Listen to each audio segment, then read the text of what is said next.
வணக்கம் நண்பர்களே. அகவிலைப்படி 2% உயர்ந்தால் அரசு ஊழியர்களுக்கு சம்பளம் HRA, TA, அரியர் எவ்வளவு அதிகரிக்கும் என்பது பற்றி இந்த வீடியோல முழுவதும் பார்க்கலாம். அதுக்கு முன்னாடி நம்ம சேனலை இதுவரைக்கும் சப்ஸ்கிரைப் பண்ணலன்னா சப்ஸ்கிரைப் பண்ணி வச்சுக்கோங்க. அப்படியே பக்கத்தில் உள்ள பெல் பட்டனை மறக்காம பிரஸ் பண்ணிக்கோங்க. மத்திய அரசு ஊழியர்களுக்கு வழங்கப்படும் முக்கிய கொடுப்பனவுகளில் ஒன்றான அகவிலைப்படி அதாவது DA பணவீச்சு விகிதத்தை அடிப்படையாக கொண்டு ஆண்டுக்கு 2 முறை திருத்தப்படுகிறது. ஜனவரி மாத DA உயர்வை எதிர்பார்த்து இருக்கும் நிலையில் சமீபத்தில் AICPI-IW குறியீடுகளின் அடிப்படையில் அகவிலைப்படி சுமார் 60% இருக்கலாம் என கணிக்கப்பட்டுள்ளது. அரசு வழக்கம்போல் ரவுண்ட் ஆஃப் செய்து அறிவிப்பதால் தற்போது உள்ள விகிதத்தை விட 2% உயர்வு கிடைக்கும் வாய்ப்பு உள்ளது.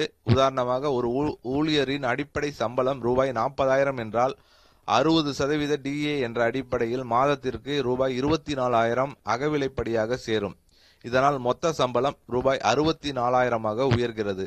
அகவிலைப்படி உயர்வு நேரடியாக அடிப்படை சம்பளத்தை பொறுத்து கணக்கிடப்படுவதால் சம்பளம் அதிகமானவர்களுக்கு அதிக பயன் கிடைக்கும்.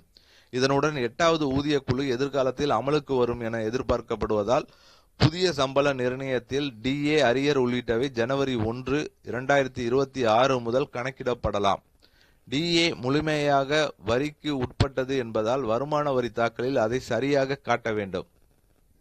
HRA நகரத்தின் வகையை பொறுத்து வழங்கப்படுகிறது.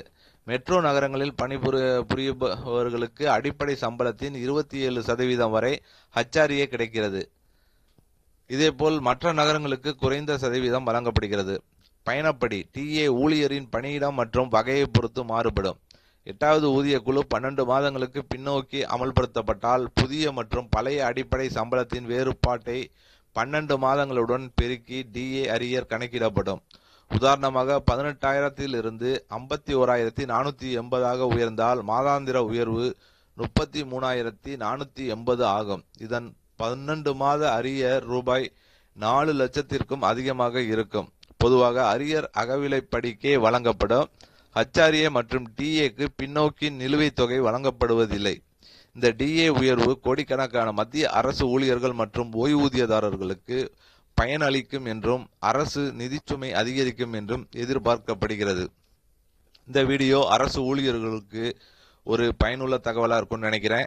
இந்த வீடியோ பிடித்திருந்தால் லைக் பண்ணுங்க, ஷேர் பண்ணுங்க. மீண்டும் இது போன்று வேற ஒரு வீடியோவில் சந்திப்போம்.